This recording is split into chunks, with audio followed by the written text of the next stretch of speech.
Pendaftaran bakal caleg untuk pemilu 2024 kembali diwarnai oleh sejumlah nama selebritas. Selain para kader partai, banyak artis dan pesohor yang datang ke KPU untuk didaftarkan partai pengusungnya sebagai bakal caleg 2024. Popularitas yang melekat pada sejumlah nama artis rupanya masih diandalkan oleh sejumlah partai politik sebagai pendulang suara masyarakat dalam ajang pemilihan umum dengan sistem proporsional terbuka pada 2024. Tapi, apakah popularitas yang dimiliki para artis berbanding lurus dengan kemampuannya sebagai wakil rakyat? Publik tentu akan memilih dengan cerdas siapa wakil rakyat yang mereka butuhkan.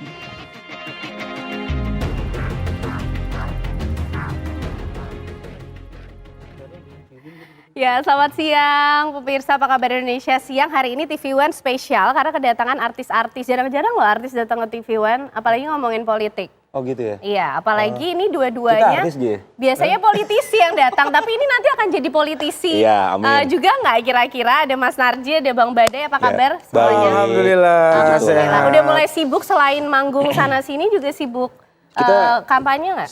Sudah mulai sibuk. Udah mulai sibuk ya. Sibuk dengan? Sibuk dengan yang hal yang bisa membuat sibuk. Oke, tapi emang kenapa sih nyalek Mas Narji?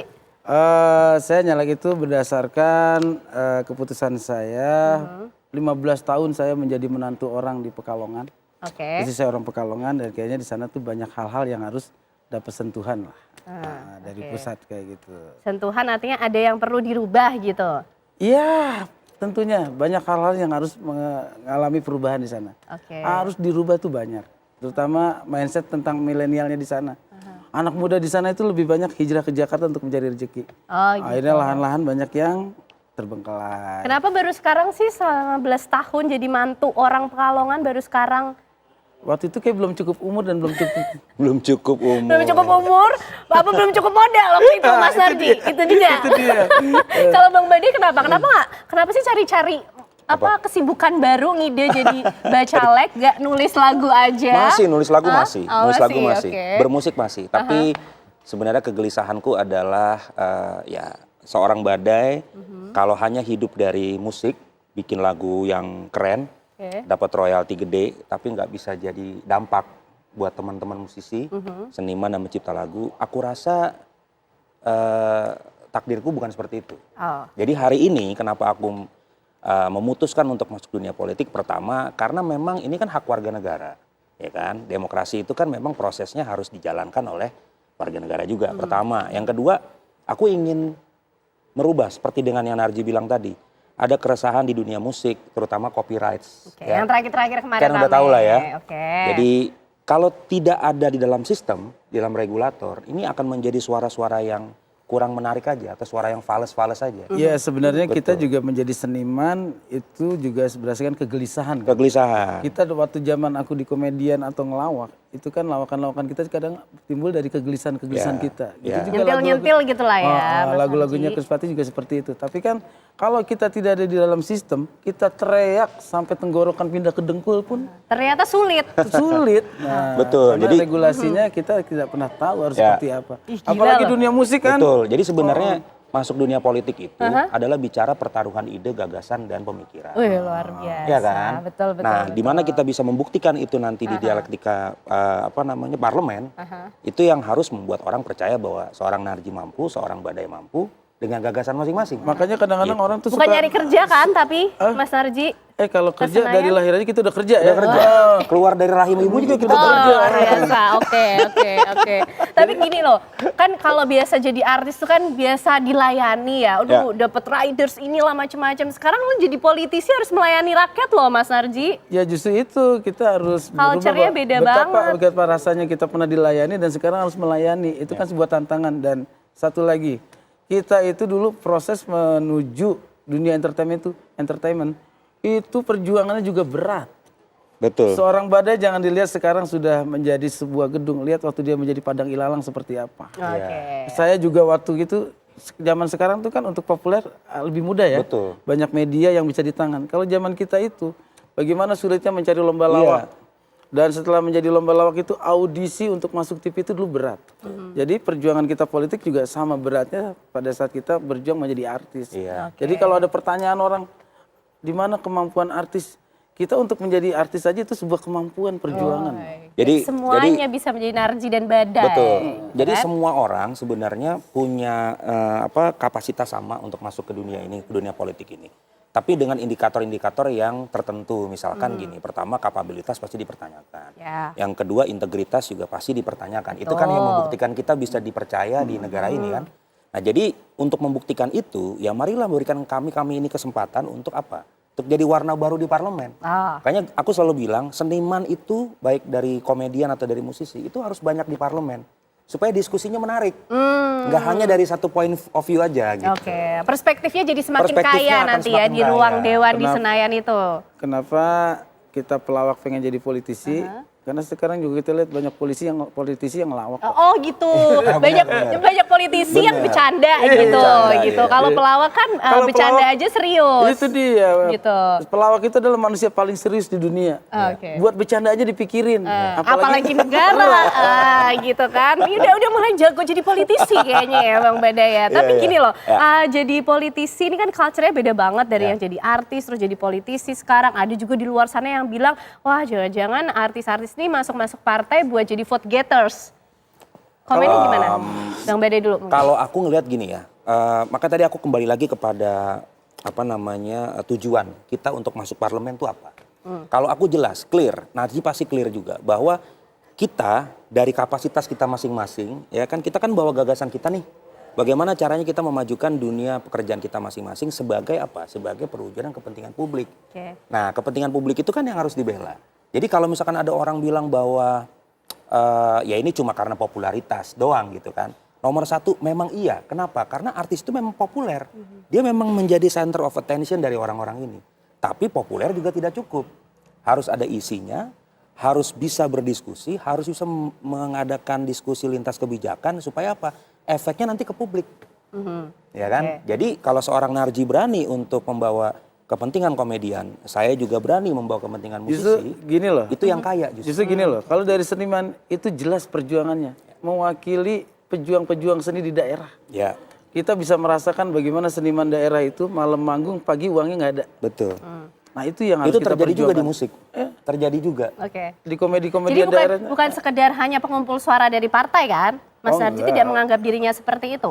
Oh enggak, kalau masalah pengumpul suara ya mungkin di sebagian orang menganggap itu ya kita benarkan lah. Ya. Memang iya. Terkenal gitu kan? Karena semua Siapa orang nggak juga kenal Narji sebelum dan mencalonkan Badai? diri siapapun juga butuh popularitas. Yang Betul, pertama kan Oke. urutannya popularitas baru elektabilitas. Oh, iya. Dari orang biasa pun, dari pengusaha atau dari anak pejabat, tetap yang dicari popularitas dulu. Kalau nggak populer gimana mau dikenal? Nah Gitu, Mas iya, Narji. makanya apa gunanya percetakan digital printing? Karena semuanya pasti siapapun juga yang pertama adalah popularitas melalui media, Ya. baliho, semua itu dipasang apa? Popularitas dulu. Kita kan udah diuntungkan. Betul. Jadi jangan lihat bahwa kita itu popularitas kita andalkan tapi kapabilitas kita nggak ada, nggak bisa kayak gitu. Kita juga belajar selama ini kan. Betul.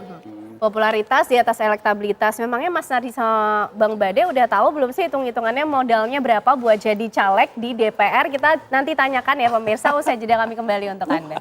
Modalnya berapa ya? Tapi gini loh Mas Narji dan Bang Badai, tuntutan masyarakat tinggi loh. Harapannya tinggi loh kepada anggota DPR. Ya, itu jangan kita sampai ada harapkan. demo lagi, jangan cuman kalau misalnya rapat dikasihin ke stafnya hari ini kita mau rapat apa, nggak tahu yang jadi permasalahan masyarakat. Gini sekarang biarkanlah kita emang ayo terus masyarakat bersuara, rakyat bersuara. Karena emang kita lagi butuh suara rakyat, ayo. Oke, tapi jangan cuman hanya bersuara loh, harus ditindaklanjuti juga Ya loh justru sebagai itu seorang anggota kita memang DPR. punya komitmen ya, apapun yang menjadi orang sudah memilih kita, itu kan berarti sudah kewajiban kita untuk berkomitmen menjalankan suara mereka. Jadi saya juga di dapil saya program yang saya bawa pertama kan Dapilnya pertanian mana Mas Narji? Jateng 10. Oke. Dari Pemalang sampai Batang. Pekalongan, Kabupaten Pekalongan, Pemalang dan juga Kota Pekalongan. Di sana juga kan saya punya komitmen bahwa saya itu kebetulan sudah 15 tahun menikah dan selama saya ke sana nggak mudik, cuma lebaran aja. Setiap ada momen saya pulang, momen ada pulang. Itu kan komitmen juga. Masa setelah jadi saya lupa. Karena sekarang juga kan alhamdulillah ya Begitu tol di mana-mana, Ya. saya dari Jakarta ke dapil saya Udah itu enak banget lebih ya? enak, lebih cepat. Ya. Oke. Infrastruktur Komunikasi juga lebih gampang. Betul. Tapi sekarang juga gampang kok ada sosmed. Iya. Oke. Bisa aja langsung sampein, mana janjimu dulu. Oke, Bang Bade gimana? Nah, Menanggapi tantangan dan juga harapan masyarakat tadi. Nggak mau loh kita Ya. Bang Bade lihat wakil-wakil kita di rakyat cuman Ya. menghimpun suara tapi tidak ada actionnya juga. Jawab Betul. sesuai judul lagu kamu. Apa? Aku harus jujur. Oke, depannya aku harus Harus jujur. jujur. Oke. Jadi sebenarnya ini adalah tantangan yang menarik buat kita ya yang akan nanti mudah-mudahan diperkenankan Tuhan masuk ke parlemen gitu ya. Memang tugas daripada wakil rakyat itu selain mendengar dia juga mencarikan solusi. Iya dong. Ya kan? Bukan hanya menampung tapi juga Iya. memberikan way out, jalan keluar. Nah, itu sudah sekarang kalau aku lakukan dengan cara apa? Dengan cara banyak sekali beraudiensi dengan dapil. Jadi aku sekarang Bang sudah Bade mulai di Dapil? Kota Bekasi dan Kota Depok, Oke. Jabar 6. Jadi sekarang itu aku sudah mulai dengan activity itu, mulai lagi ke kantong-kantong ekonomi kreatif di dapilku, membuat diskusi, membuat edukasi, kemudian juga membuat komunikasi publik melalui sosial media. Karena kan benar tadi kata Narji, kita manfaatkan sosial media ini sesuai dengan era digitalisasi Betul. sekarang kan. Jadi ini adalah salah satu senjata juga buat kita untuk supaya orang tahu program kita apa. Jadi kalau aku sudah mulai rajin turun, itu harus dibiasakan ketika nanti di parlemen, kita nggak boleh di ruangan AC terus. Kita harus terjun ke lapangan karena itu pusat masalahnya. Nah sekarang aku sudah lakukan itu, membiasakan diri untuk berpanas-panasan, berkeringat, bekerja, dan menampung serta mencarikan solusi untuk mereka. Nah mudah-mudahan ketika publik percaya bahwa saya mewakili seniman pencipta lagu, nanti Narji juga mewakili program-programnya, maka kita akan punya daya optimal yang sangat keren di parlemen. Karena kita sudah memulai itu duluan sebelum kontestasi ini dimulai. Oke, Lagi artinya pula, mudah-mudahan lagi pula dari kalangan kita tuh lebih mudah dipantau ya. Ya. Waktu lu sosialisasi dulu kayak gini, sekarang udah jadi Betul. mana nih orangnya. Oh iya dong, Betul. jelas dong. Pasti masyarakat akan menagih apa yang kemudian menjadi janji dan komitmen para anggota dewan nanti Ya. ketika sudah menjadi Amin, gitu amin. kan. Nah Amin. tapi loh jadi anggota dewan tuh kan modalnya juga nggak sedikit loh Mas Narji. Modalnya apa yang dimiliki Mas Narji kok Ya, modal pede ganteng ya. banget Modal gitu ganteng. loh mau jadi anggota dewan gitu. Hah? Menurut saya bukan hanya menjadi dewan, mau menjadi anggota dewan aja ya. Apapun yang saya perjuangkan berat. Ya. Contohnya ngedapetin istri saya tuh berat banget dulu kan. Ini gue tahu, ini gue tahu prosesnya. Oh tahu ya, Gue tahu. Gak usah diceritain di sini lah, gak usah diceritain di Gua tahu sini. banget. Untuk mencapai karir yang saat ini gue gapai juga, itu juga kan perjuangan yang berat. Semuanya perlu modal. Mungkin kalau dibilang politik itu selalu, pasti kaitannya petanya dengan uang kan. Nggak cuma dengan uang. Nggak cuma Kalau dengan- misalnya ada model yang lain juga nggak apa-apa kok disampaikan. Menurut Mas Narji. saya kalau di dapil saya itu, saya punya keyakinan sendiri bahwa masyarakat Pemalang, Kota Pekalongan, Kabupaten Pekalongan dan Batang, saya yakin sudah menampilkan hal itu. Artinya mereka lebih suka kepada program dan komitmen dari calon yang mereka pilih. Betul. Nah, saya yakin itu karena kemarin saya mengalami sendiri ya bagaimana penyambutan mereka itu. Nah ini dong yang tahu siapa calonnya gitu kan. Selama ini juga calonnya begitu udah jadi atau sebelum jadi juga saya nggak kenal. Oke. Dengan saya bersosialisasi keliling dari kecamatan sampai desa-desa di sana, itu mereka merespon, saya itu luar biasa loh Mbak, alhamdulillah loh. Sosialisasi yang mudah, murah dan berkah. Oke. Setiap pulang saya sosialisasi, bagasi mobil saya itu penuh oleh-oleh dari warga. Ada yang kasih alpukat, ada yang kasih Padahal telur, ada yang biasanya kasih beras. jajan-jajanin kalau ini malah dikasih Malah gitu Mas dikasih, Narji. artinya dengan memberikan sesuatu itu beban buat saya, sananya terpilih, Harus mempertanggungjawabkan. Harus mempertanggungjawabkan. Karena pemberian itu harapan loh. Harapan. Iya kan? Oke. Bang Bade apa strateginya? Oke, kalau bicara masalah berapa yang dikeluarkan, sampai hari ini aku hanya mengeluarkan pemikiran. Oh, oke. Pemikiran, gagasan dan ideku yang aku sampaikan pertama di sosial media. Kamu tahu sendiri kan aku kenceng banget bersuara Yes. tentang copyright dari 2014. Jadi itu adalah semacam converter aku untuk semakin memperjelas bahwa seorang Badai masuk parlemen selain ada grand design masalah pendidikan, kemudian masalah kesehatan, kemudian juga masalah anti korupsi dan anti intoleransi, tapi turunannya adalah memajukan dunia musik. Nah, itu sudah aku lakukan dan sampai hari ini aku hanya modal pemikiran dan gagasan serta ide dan turun ke lapangan. Oke. Turun ke lapangan. Ya kalau misalnya dibilang Bang ke daerah sosialisasi pakai bensin, ya pakai lah. Udah pasti kan nggak mungkin nggak pakai bensin, Oke. gitu kan? Masa di jalan kaki, Masih di jalan dari kaki. Depok ke Lumayan Bekasi. ya, apalagi ini ke Apalagi Pekalongan, Pekalongan. ya kan? Oke. Tapi kalau ada stigma yang mengatakan bahwa politik it's all about money, hanya money saja, hanya uang saja, Menurutku juga. tidak tepat, kurang tepat lah. Kurang tepat, karena model ketampanan sudah jelas, Iya, Mas Narji ada Mas Narji gitu kan. sangat perspektif ya kan. Kalau aku sangat argumentatif. Saya yakin kalau di kertas suara ada foto ya, Iya. orang kayak saya sama Badai itu pasti dicoblos apa? Iya. Melas. Itu kalau yang lain senyum, ini pasang mukanya melas aja. Oke, tapi yang pasti untuk strategi untuk semua perencanaannya Oke. sukses, Bang Badai, Mas Amin. Narji Amin. ya. Makasih, Ken. Yang pasti tadi harapan dari masyarakat, ekspektasinya sudah disampaikan. Mungkin saya akan jadi orang pertama kalau ketemu Mas Narji sama Bang Badai nanti kalau udah kepilih, kalau sampai tidur di ruang dewan. Saya akan jadi orang yang negur ya. Jadi maksudnya Ken yang ngebangunin Oh, gitu. Bang, gitu jangan tidur bang. Nanti, Gitu ya. iya dong. Ayo ingat janjinya kemarin apa Iya, bener, gitu bener, kan. bener, Sukses bener, ya bener. Mas Narji, Bang Badai. Terima Terima kasih, kasih Ken. untuk Thank you. waktunya siang hari Tapi kita ini. harus berpikir juga Pak Badai ya. Ya. Ya. Lebih baik tertidur yang berbuat daripada nggak tidur nggak berbuat apa-apa. Oke, jadi Betul. tidur belum tentu tidak berbuat. Iya. Oke, baik. Terima kasih Mas Narji, Contohnya Bang Badai. apa? Koalisi tidur. Siti, tapi tidak berbuat ya. itu ya. Oke, Diam, baik. tapi aduh. Pemirsa, apa kabar Indonesia Siang masih akan kembali hadir untuk Anda dengan informasi lainnya usai jeda.